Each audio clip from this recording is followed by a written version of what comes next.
The marble floors of the Ashworth mansion gleamed like mirrors, reflecting the crystal chandeliers that hung from ceilings so high they seemed to touch the clouds.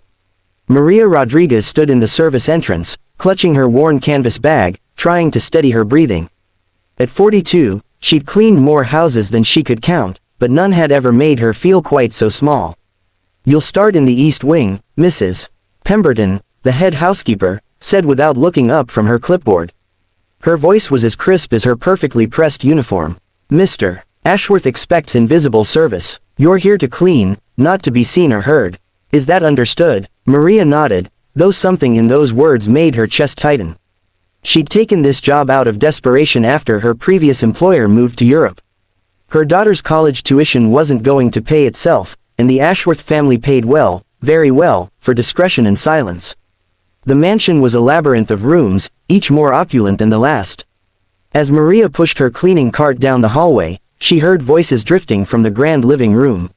She slowed instinctively, not meaning to eavesdrop, but unable to help overhearing. "Richard, you simply must do something about Lily," a woman's sharp voice cut through the air.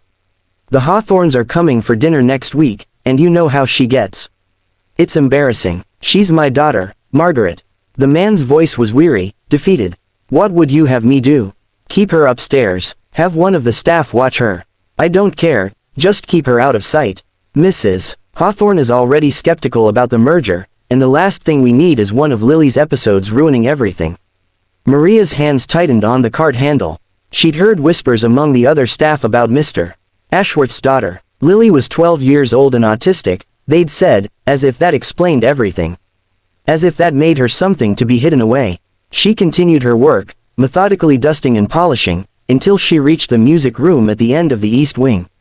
The door was slightly ajar, and from inside came the faint sound of humming. Maria paused, then gently pushed the door open.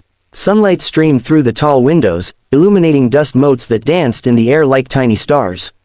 In the center of the room, a girl sat on the floor, surrounded by what appeared to be hundreds of colored pencils, arranged in perfect rainbow order. She was humming a melody that seemed to have no beginning or end, her fingers moving through the pencils with practiced precision. "Hello," Maria said softly. The girl didn't look up. Her dark hair fell in a curtain around her face as she continued her work, realigning a pencil that was a millimeter out of place. Maria stepped inside, leaving her cart in the hallway. She'd raised 3 children of her own and had learned long ago that sometimes the best way to connect was simply to be present without demands. She began dusting the piano in the corner, working quietly, humming along with the girl's wordless tune. After several minutes, the girl spoke. "You're humming wrong." Her voice was flat, matter of fact. Maria smiled. I'm sorry. I'm not very good with music. The interval should be a perfect fifth, not a major sixth. You keep going up when you should stay parallel." The girl still hadn't looked at Maria, but her fingers had stilled on the pencils. "Could you teach me?" Maria asked. For the first time, the girl's head lifted slightly. She had large brown eyes that seemed to hold entire universes in them. "People don't usually want to learn. They just want me to be quiet." The words landed in Maria's heart like stones. "Well, I'm not most people. I'm Maria, and I really would like to learn the right way to hum your song." A flicker of something, curiosity perhaps, crossed the girl's face. "I'm Lily. It's nice to meet you, Lily." Maria set down her dust cloth and sat on the floor, a respectful distance away. "Those are beautiful pencils. Do you draw with them?" "Sometimes. Mostly I like to organize them. The order matters. Red, red, orange, orange, yellow, yellow." She began reciting the progression, her voice taking on a rhythmic quality. They sat together for nearly half an hour. Lily didn't say much, but she didn't leave either, and when Maria finally had to return to her work, she felt as though something significant had passed between them, a recognition, perhaps, or the first thread of trust. Over the following weeks, Maria made it a point to work near the music room during the hours when Lily was usually there. She learned that Lily loved patterns and predictability, that unexpected sounds sometimes overwhelmed her, that she could hear individual instruments in complex symphonies and could remember every piece of music she'd ever heard. She learned that Lily was brilliant and funny and achingly lonely. She also learned that virtually everyone in the house, from her father to the staff, treated Lily as if she were invisible or, worse, as if she were a problem to be managed. "Don't bother with her," another maid warned Maria one afternoon. She doesn't like people. Tried to talk to her once and she just ignored me completely. But Maria had noticed something the others hadn't. Lily didn't ignore people because she didn't like them. She withdrew because she'd learned that people found her presence uncomfortable, that her way of being in the world was wrong somehow. The rejection Maria heard in the other staff members' voices wasn't Lily's doing, it was a reflection of their own discomfort, their own inability to meet her where she was. One Thursday afternoon, Maria was polishing the banister of the grand staircase when she heard crying. Not the loud, attention-seeking kind, but the muffled, hopeless sobbing of someone who'd learned that crying brought no comfort. She followed the sound to a small alcove beneath the stairs, where Lily sat curled into herself, rocking gently. Lily. Maria knelt down, her knees protesting against the hard floor. Sweetheart, what's wrong? There's going to be a father-daughter dance at school, Lily said, her voice breaking. All the other girls are going.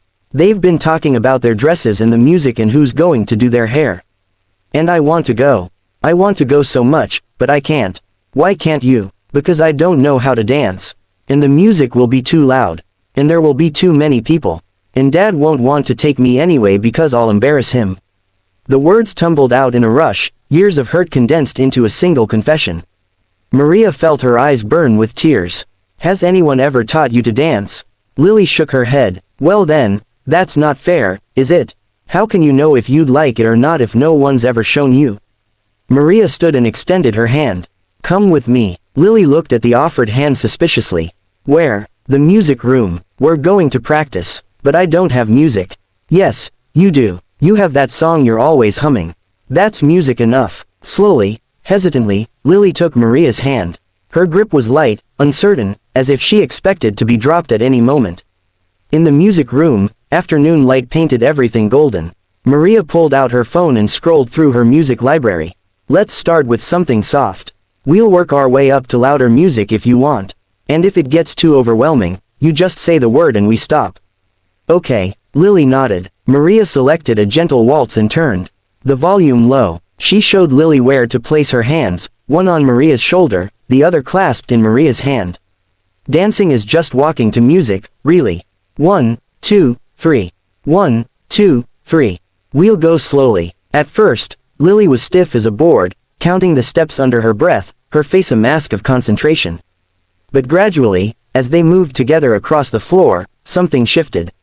Her shoulders relaxed, her feet began to follow the rhythm rather than fight it. I'm dancing, Lily whispered, wonder in her voice. Maria, I'm actually dancing. Yes, you are. You're a natural. They practiced every afternoon after that, in secret, their conspiracy of joy. Maria taught Lily different dances, showed her how to anticipate turns, how to recover from missteps. More importantly, she taught Lily that her differences weren't deficits, that the world needed to meet her halfway rather than the other way around. Why are you so nice to me? Lily asked one day as they took a break, both of them breathless from spinning. Maria cupped Lily's face gently in her hands. Because you deserve kindness. Because you're a remarkable person. And because I see you, really see you, and I like what I see. Tears rolled down Lily's cheeks. Nobody ever says things like that to me. Then they're not looking properly. The day of the father-daughter dance arrived. Maria was polishing silver in the kitchen when she overheard Mr. Ashworth on the phone. Yes, I'll be at the Hawthorne dinner that evening. No, Lily won't be attending the school dance. It's not appropriate for her. She wouldn't enjoy it anyway. Something inside Maria snapped. She'd spent weeks watching this brilliant, loving child being dismissed and diminished by the people who should have been her greatest advocates. She set down the silver with more force than necessary, marched to Mr. Ashworth's study, and knocked firmly on the door. Mr. Ashworth, I need to speak with you. He looked up from his papers, startled. In the 2 months she'd worked there, she'd barely said 10 words to him. This isn't a good time. It's about Lily. His expression shifted, became guarded. Is something wrong? Yes, sir. Everything is wrong. Maria's heart hammered, but she pushed forward. Your daughter wants to go to the father-daughter dance tonight. She's been practicing for weeks. She's learned to dance, and she's excited, and she deserves to go. You don't understand. Lily doesn't do well at those kinds of events. The noise, the crowd, it would overwhelm her. Have you asked her? Have you offered to make accommodations, maybe arrive late to avoid the rush, or bring noise-canceling headphones? Or have you just assumed she can't do it and given up? Mr. Ashworth stood, his face reddening. You're overstepping, Mrs. Rodriguez. Maybe I am, but someone needs to. Sir, I've spent time with your daughter. Real time. She's funny and smart and capable of so much more than you're allowing her to be. She's learned that she's an inconvenience, something to be managed rather than celebrated. And every time you choose a business dinner over her, every time you let your wife send her away during parties, every time you assume she can't do something without even trying, you confirm that belief. You have no idea what it's like, he said quietly. To watch your child struggle. To not know how to help her. To feel like you're failing every single day. You're right, I don't know what that's like. But I do know what it's like to be a parent. And I know that love means showing up, even when it's hard. Especially when it's hard. The room fell silent. Mr. Ashworth sank into his chair, suddenly looking much older than his 45 years. What if I can't give her what she needs? Then you learn. You adapt. You find new ways. Sir, Lily asked me to teach her to dance. Do you know why? Because she wanted to go to this dance with you. Not with anyone else. You, her father, the person she loves most in the world, even though you've been too busy or too scared to see how much she needs you. Maria left the study not knowing if her words had made any difference, certain only that she'd likely just lost her job. She returned to the kitchen, packed up her supplies, and prepared to be dismissed. But an hour later, Mr. Ashworth appeared in the doorway. He looked shaken. Raw. Will you help me? He asked simply. Will you tell me what I need to do? That evening, Maria helped Lily get ready for the dance. She'd bought a simple blue dress from her own money, knowing that Lily hated anything with scratchy tulle or tight waists. They kept Lily's hair down because she didn't like the feeling of pins against her scalp. They brought noise-canceling headphones, fidget toys, and a laminated card that said, I'm having a wonderful time, but I need a quiet break. When Mr. Ashworth saw his daughter, really saw her, in her blue dress with her shy smile, he started to cry. You look beautiful, Lily Bean.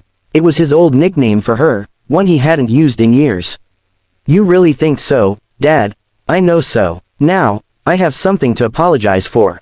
He knelt down so they were eye to eye. I haven't been the father you deserve. I let my own fears and insecurities get in the way of seeing how amazing you are. I'm sorry, and if you'll give me another chance, I'd like to try to do better. Lily threw her arms around his neck, nearly knocking him over.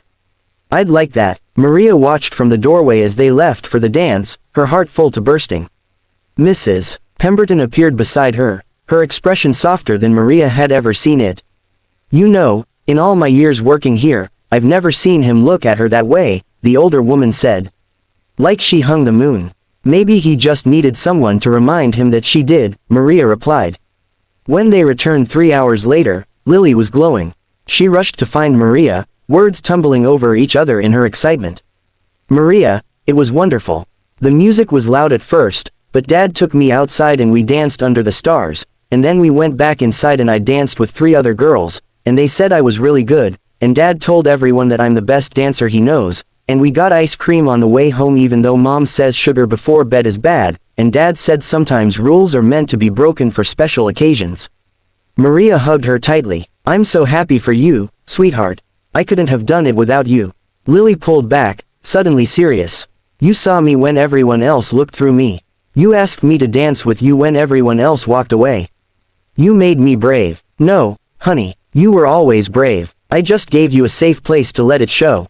In the weeks that followed, things began to change in the Ashworth household. Mr. Ashworth started coming home for dinner, really coming home, not just physically present but engaged and interested. He asked Lily about her day, learned about her interests, began to accommodate rather than eliminate. He installed dimmable lights in the common areas and created a quiet room where Lily could retreat when the world got too loud. He stopped hiding her during parties and started introducing her with pride. Margaret eventually moved out, unable or unwilling to adapt to a household that centered Lily's needs. Mr. Ashworth filed for divorce. I should have done this years ago, he told Maria one afternoon. I chose my own comfort over my daughter's well-being. Never again. Maria stayed on as part of the household staff, though her role evolved. She became less of a maid and more of a family friend, someone who bridged the gap between father and daughter when communication faltered, who reminded them both that love was a verb, requiring action and intention. One evening, nearly a year after that first father-daughter dance, the family hosted a small gathering. Maria was in the kitchen when Lily found her. "There's someone I want you to meet," Lily said, pulling Maria into the living room. A woman stood by the fireplace, talking animatedly with Mr. Ashworth. She had kind eyes and an easy smile. "This is Dr. Sarah Chen," Lily announced proudly. "She's Dad's girlfriend, and she's also autistic, and she's a neuroscientist, and she's teaching me about brain plasticity, and she said that being autistic isn't something that needs to be fixed, it's just a different way of being human." Dr. Chen extended her hand to Maria. "Lily has told me so much about you. Thank you for seeing her when others couldn't. Thank you for asking her to dance." Maria's eyes filled with tears. "It was the easiest thing I've ever done." Later that night, after the guests had left and the house had grown quiet, Maria found Lily in the music room, the same place they'd first really met. The girl was older now, more confident, but she still arranged her pencils in rainbow order, still hummed that same wordless tune. "Thank you, Maria," Lily said without looking up. "For everything. You don't need to thank me, honey." "Yes, I do. Before you came, I thought I was broken.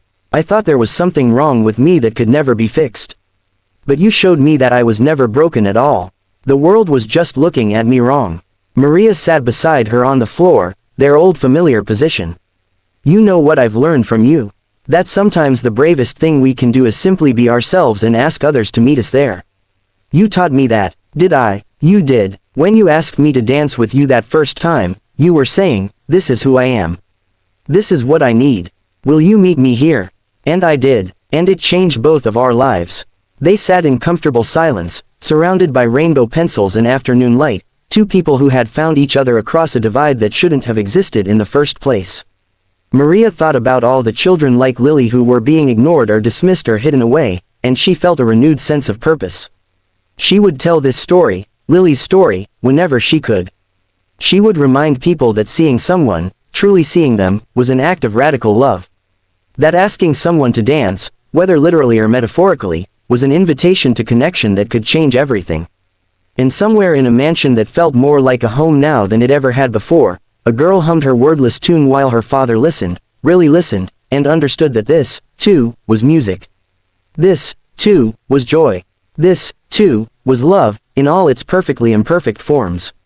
The story of how a maid saw a girl everyone else ignored and asked her to dance became a story about how we all have the power to see each other, to reach across divides, to say, "You matter. You belong. Dance with me." And in that invitation lies the possibility of transformation, not just for those we see, but for ourselves as well.